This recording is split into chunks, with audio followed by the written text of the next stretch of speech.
$1000 cash में। और अगर आपको अचानक से इतने सारे पैसे मिल जाएं, तो बिना किसी रोक टोक के आप इन्हें कहां खर्च करोगे? उन्हें डिस्प्ले पर लगाया जाता है ताकि हम चुन सके कि हमें कौन से कपड़ों की जरूरत है।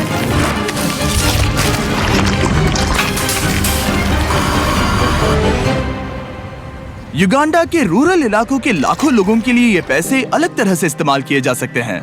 इनमें से ज्यादातर लोग एक दिन का गुजारा सिर्फ $1 या $2 में करते हैं, जिसका मतलब है एजुकेशन लेना, एक बिजनेस शुरू करना, खुद का इलाज करवाना और इलेक्ट्रिसिटी मिलना तो यहाँ नामुमकिन सी बात है।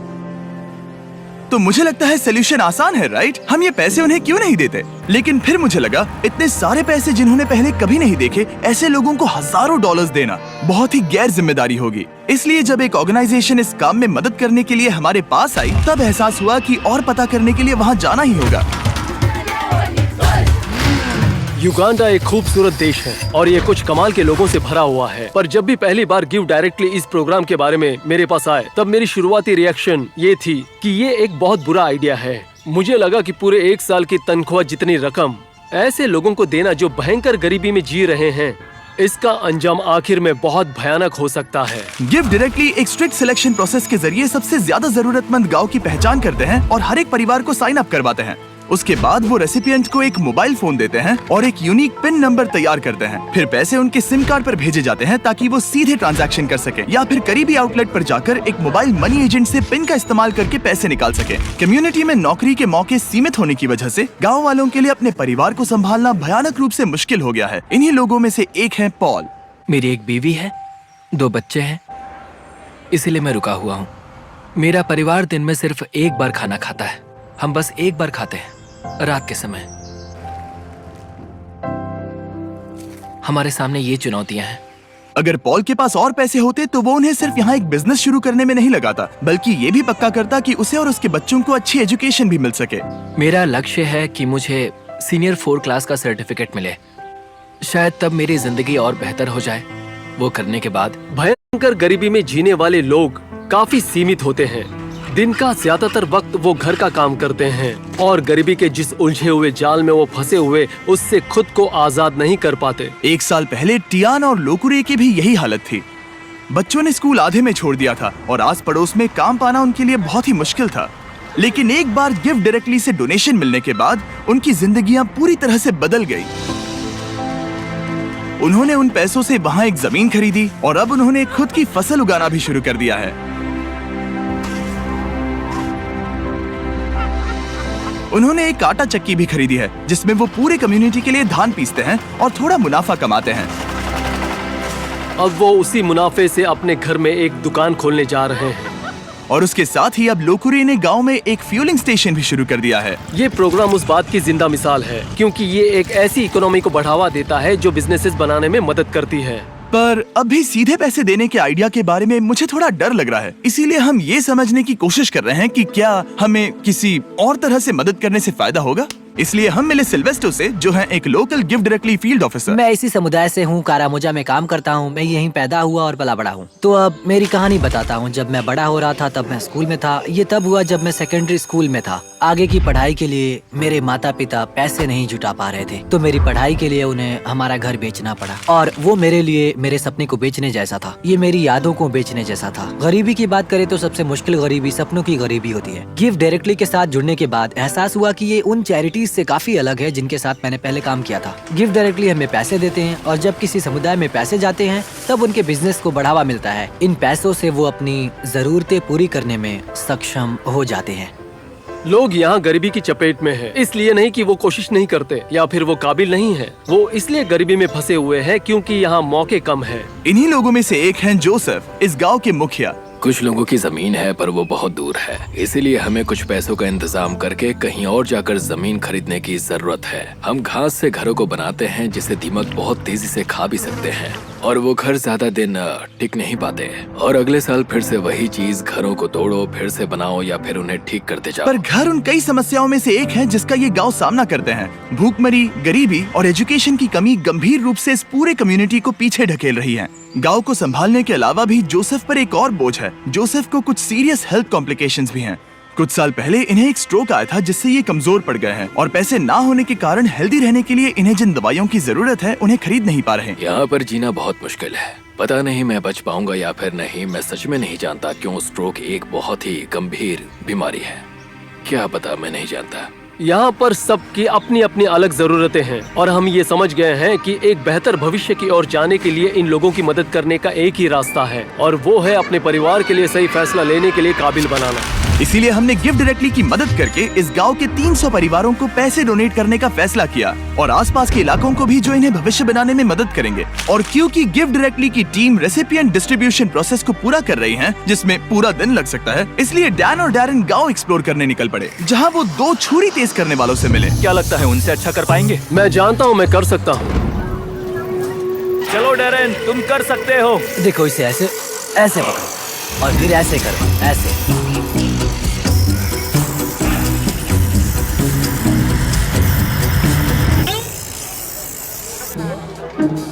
और अब होगा एक फाइनल टेस्ट।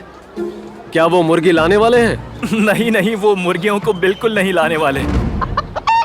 यहाँ पर भीड़ इकट्ठा हो गई है। हम देखने वाले हैं कि किसने सबसे अच्छी धार लगाई है। अगर वीडियो को पीछे करोगे तो देख पाओगे कि चाकू को धार लगाते वक्त कोई तो डैरेन की मदद कर रहा था और मैंने अकेले ही पूरी मेहनत की है।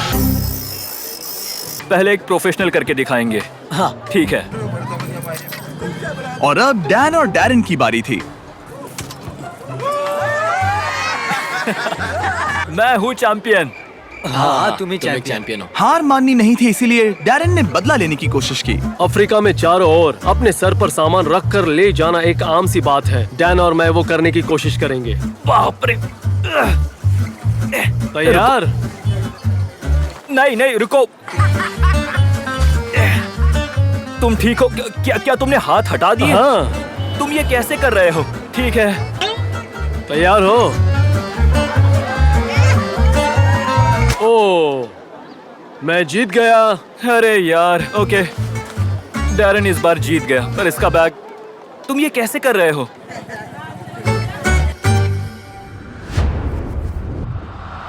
और अगले ही दिन वक्त था डिस्ट्रीब्यूशन का। आखिरकार वो पल आ ही गया। सारे पैसे करीब 10 मिनट्स में ट्रांसफर होने वाले हैं और आखिरकार इन सभी लोगों को वो मौका दिया जा रहा है ताकि वो गरीबी से बाहर आ जाए जिससे ये पूरी जिंदगी लड़ते आ रहे हैं। पर गांव में सभी लोगों में से जोसेफ सबसे ज्यादा फिक्र में थे। उन्हें पता था कि इन पैसों से उनकी और उनके परिवार की जिंदगी बदल सकती है। यही वो पल था जिसका इन्हें इंतजार था। पूरी कम्युनिटी घबराई हुई थी और साथ ही एक्साइटेड भी।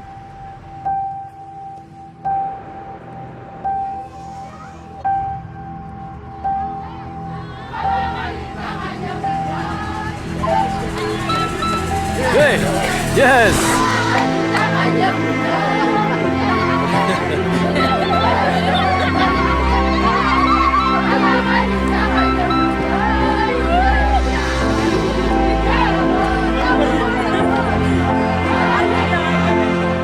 ये वाकई में कई जिंदगियों के लिए बदलाव लाने वाला पल था। ये मौका सिर्फ इन लोगों को ही नहीं मिला बल्कि इनके बच्चों को और उनकी आने वाली पीढ़ियों को भी मिला है। गिफ्ट डायरेक्टली के साथ मिलकर हम इस गांव के हजारों लोगों की जिंदगियां बदलने में कामयाब हो पाए।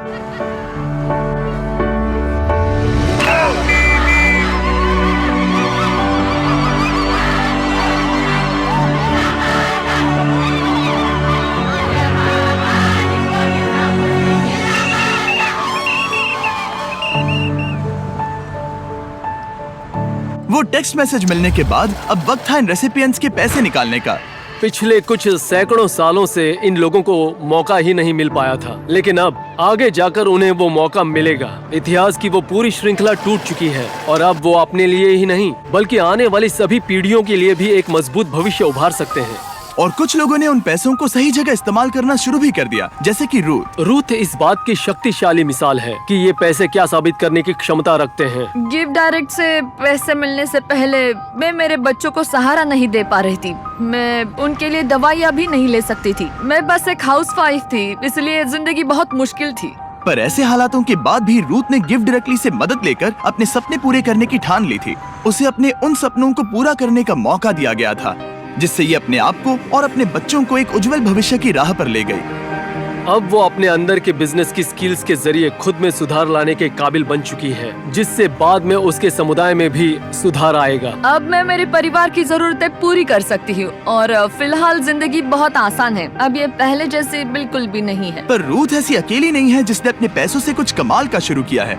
मिलिए आयुमा से। इन्होंने अपनी पूरी जिंदगी एजुकेशन में लगा दी है। सालों कड़ी मेहनत करके एक एक पैसा जोड़ने के बाद इन्होंने जमीन खरीदने के लिए पैसे इकट्ठा कर लिए और गिफ्ट डायरेक्टली से मिले पेमेंट की मदद से ये यहाँ बना पाई कुछ क्लासरूम्स, टॉयलेट्स और यहाँ तक कि इन्होंने 7 टीचर्स भी रख लिए और आज इस स्कूल में 200 से भी ज्यादा बच्चे पढ़ रहे हैं।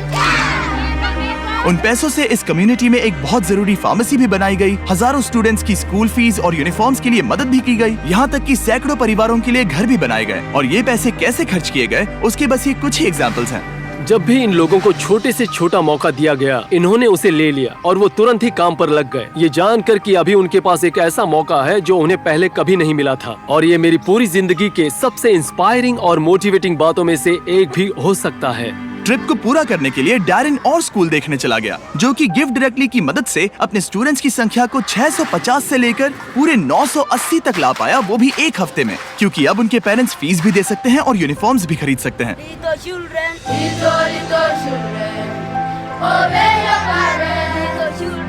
आप गड़गड़ाहट की आवाज सुन सकते हो, तब असल में बारिश शुरू हो गई थी। पर जैसे ही बच्चों ने गाना गाना शुरू किया, वो बादल हट गए और यहाँ पर उजाला हो गया। ये बहुत ही कमाल का अनुभव था।